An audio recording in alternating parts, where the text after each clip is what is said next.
Now, you probably noticed I don't feel about that war the way we were told we were supposed to feel about that war, the way we were ordered and instructed by the United States government to feel about that war. You see, I tell you, my mind doesn't work that way. I got this real moron thing I do. It's called thinking. And I'm not a very good American because I like to form my own opinions.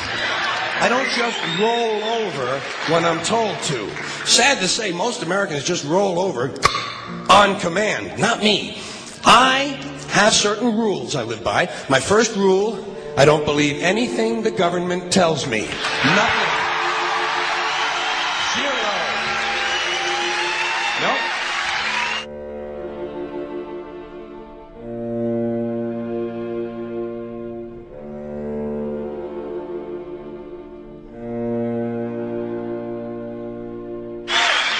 And I don't take very seriously the media or the press in this country, who in the case of the Persian Gulf War were nothing more than unpaid employees of the Department of Defense, and who most of the time function as kind of an unofficial public relations agency for the United States government.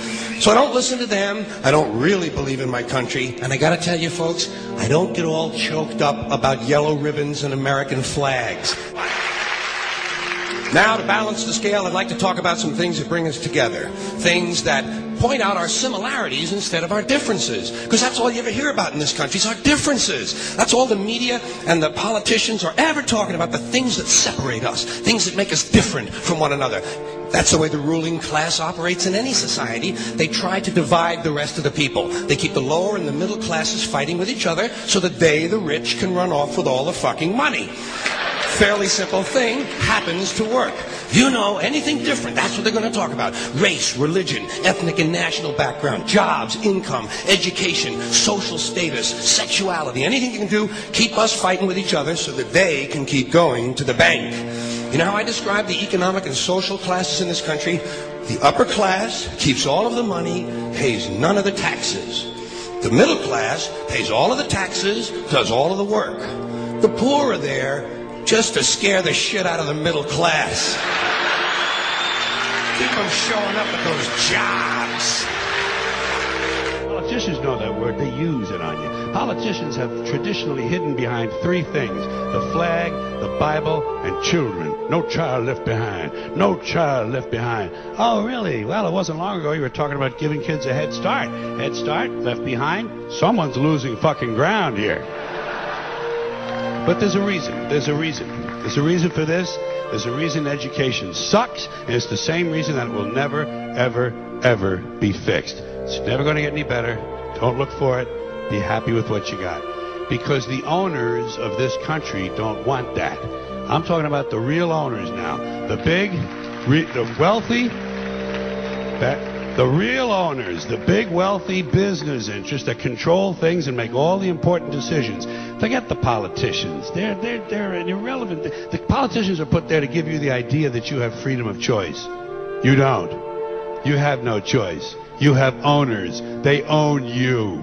They own everything. They own all the important land. They own and control the corporations. They've long since bought and paid for the Senate, the Congress, the state houses, the city halls. They got the judges in their back pockets, and they own all the big all the big media companies. So they control just about all of the news and information you get to hear. They got you by the balls.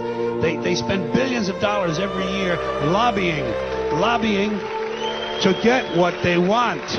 Well, we know what they want. They want more for themselves and less for everybody else. But I'll tell you what they don't want. They don't want a population of citizens capable of critical thinking. They don't want well-informed, well-educated people capable of critical thinking. They're not interested in that. That doesn't help them. That's against their interest. That's right. You know something? They don't want people who are smart enough to sit around the kitchen table and figure out how badly they're getting fucked by a system that threw them overboard 30 fucking years ago.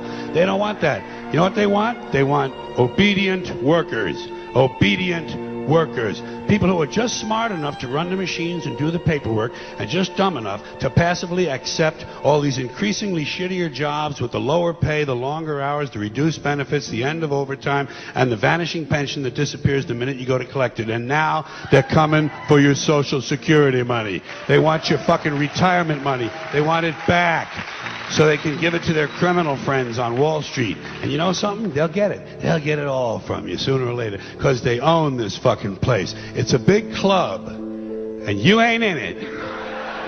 You and I are not in the big club.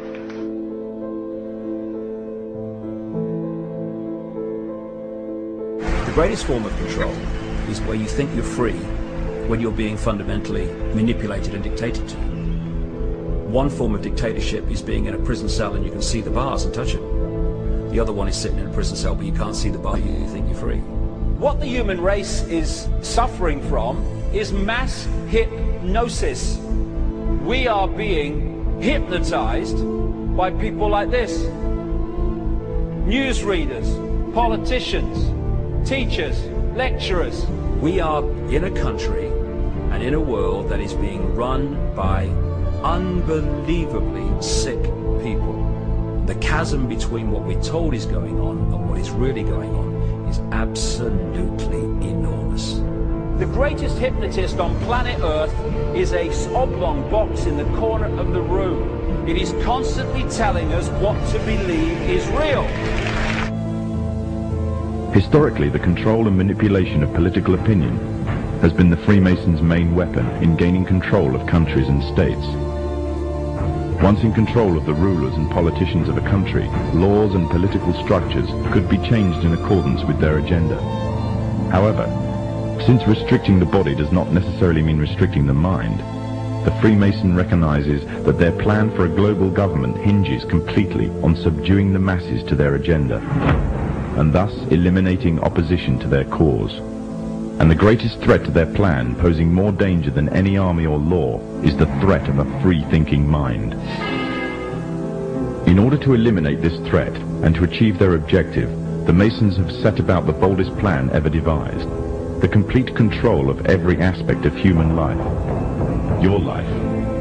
And the weapons they are using against you are in your very homes, entertaining you and your children, and gradually indoctrinating you without you even realizing.